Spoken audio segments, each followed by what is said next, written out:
Tramontana, gelati all'italiana. Ricordi dalla costiera.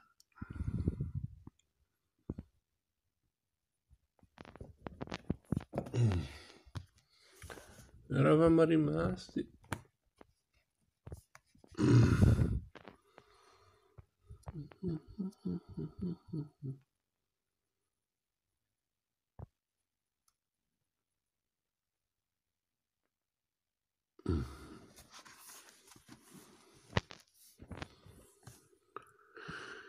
mettere in discussione il suo sentire era come girare la chiave per chiudere ancora di più quella serratura senza lasciare nemmeno uno spiraglio.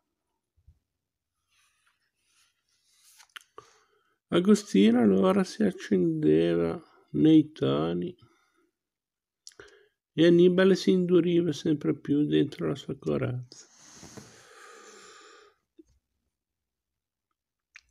In un'altra occasione Agostino e Annibale si trovavano in una sala del palazzo insieme con altra gente, i signori e i soliti cortigiani che si dilettavano a parlare forbice e ad ascoltare. Agostino.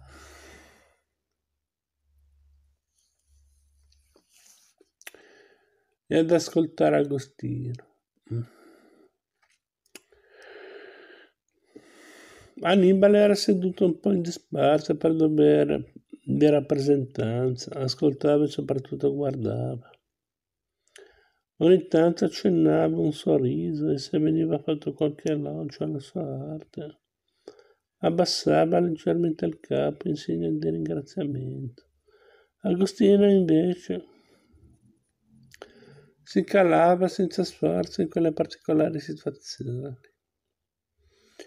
In quell'occasione l'amena conversazione si stava prolungando più del dovuto.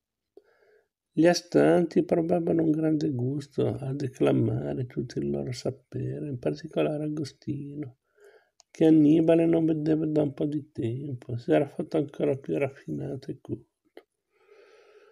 Tutta quell'intelligenza non la tenevo certo per sé, e inanellava frasi erudite una di seguito all'altra.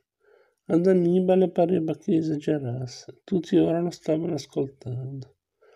Certo non diceva cose stupide, ma le declamava come se fosse davanti a un grande pubblico, ritto come un fuso, e compiva movimenti ampi e il più leggeri possibili. Tutti qui recitano la loro parte, pensava Annibale, ma ai suoi occhi il fratello stava facendo la figura dello sciocco. Si era stancato, diventava insofferente e più in fretta di chiunque altro. Così si alzò, salutò e camminò verso la sua stanza. Poco dopo uscì, chiamò un servo e gli chiese di consegnare un foglio al maestro, Agostino, che ancora stava in compagnia di quei signori. Agostino lo aprì e rimase impietrito come una statua, divenne pallido e tutti gli si fecero intorno per vedere che cosa fosse accaduto. Sul foglio Annibale aveva in quel breve tempo ritratto il loro padre con l'ago in mano e accanto alla madre con le forbici tra le dita. Quando gli fu chiesto chi fossero quei due, Agostino, che a quella vista aveva improvvisamente abbassato la guardia, rispose solo: sono il mio caro padre e mia madre. Fu un duro colpo per Agostino. Annibale sapeva come ferirlo, perché, come accade tra fratelli, conoscevo ciò che di più segreto e doloroso aveva dentro. La voglia di scuoterla era grande. Annibale aveva voluto far crollare in un momento tutto il teatro di Agostino, che lo aveva da sempre ferito, e così, senza troppo pensarci, aveva disegnato, spedito e usato contro suo fratello l'arma che sapeva all'altro avrebbe fatto più male. Non era né nobile né ricco. Le sue origini erano umili, povere e artigiane, e soprattutto non c'era motivo di nasconderlo fingendosi qualcun altro. Agostino raggiunse infuriato il fratello.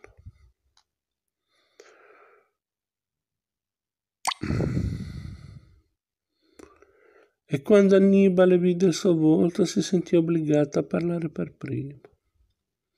Se tu parlassi meno difficile, se non ti atteggiassi, se vestissi con meno pretesa, si noterebbe meno che sei figlio di un artigiano. Se è proprio questo che ti preme tanto nascondere. Ma così sei come una pittura piena di artifici, il cui soggetto alla fine nessuno riesce più a distinguere. Credi che un giorno otterrai davvero i vantaggi a cui miri? Ti sanno adulare, certo, e tu allora fai loro dei favori, ma non ti saranno mai davvero amici. Credi che ti daranno soddisfazione così i tuoi atteggiamenti e le smancerie con i potenti e letterati? Invece tu credi che il tuo comportamento ti gioverà, credi che sottovalutare una buona amicizia sia un buon agire. La virtù aiutata dal potere può andare molto lontano e proprio tu potresti avere molte più soddisfazioni di quelle che hai ora regalando a destra e a manca le tue opere ai poveretti di cui diventi amico. Dai Farnese, una delle più potenti famiglie romane, potresti avere infiniti benefici. Io imparo molto da loro e loro mi ascoltano. Certo che ne traggo vantaggio, ma il mio comportamento è sempre meglio del tuo. Invece di partecipare alla vita di corte, appena hai finito i tuoi mestieri ti allontani e nessuno più sa dove sei o se esisti. Oltre ad essere irrispettoso, sprechi molto del tuo tempo e ne rimarrai deluso, ma quando te ne accorgerai sarà troppo tardi, perché troppo tempo avrai buttato in codesto modo. Non sai quel che dici. C'è una buona misura in ogni cosa e tu sei accecato dalla smania di diventare un nobile. Se io spreco il mio tempo, altrettanto fai tu e vedrai che alla fine questi signori non concederanno a te più di quello che avranno concesso a me, e cioè niente. Ma non vedi, Agostino, che seguendo me stesso ho ugualmente commissioni e lavori quanti ne hai tu, se non di più.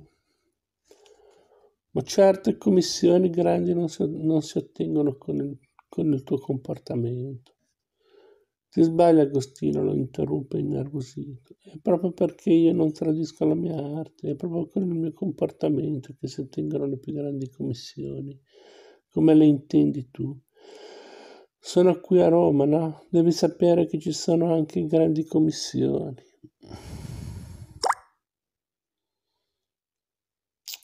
che vengono affidate per ciò che c'è dentro le più piccole opere. Nascondere chi sei veramente non ti aiuterà se non decidi di tagliare le radici. Se decidi di tagliare le radici del tuo albero, a fatica questo germoglierà ancora e rinnegando così se stesso vivrà infelice e morirà senza più il suo sostegno. È la storia intera della tua famiglia che ti ha portato dove sei ora. Continua quel lavoro, non offendere rinnegandolo. Aveva sferrato ad Agostino un colpo durissimo. I due non aggiunsero altro. Proseguire sarebbe stato troppo doloroso. Annibale scrisse a Ludovico a Bologna per spiegargli le ragioni della frettolosa incresciosa dipartita del fratello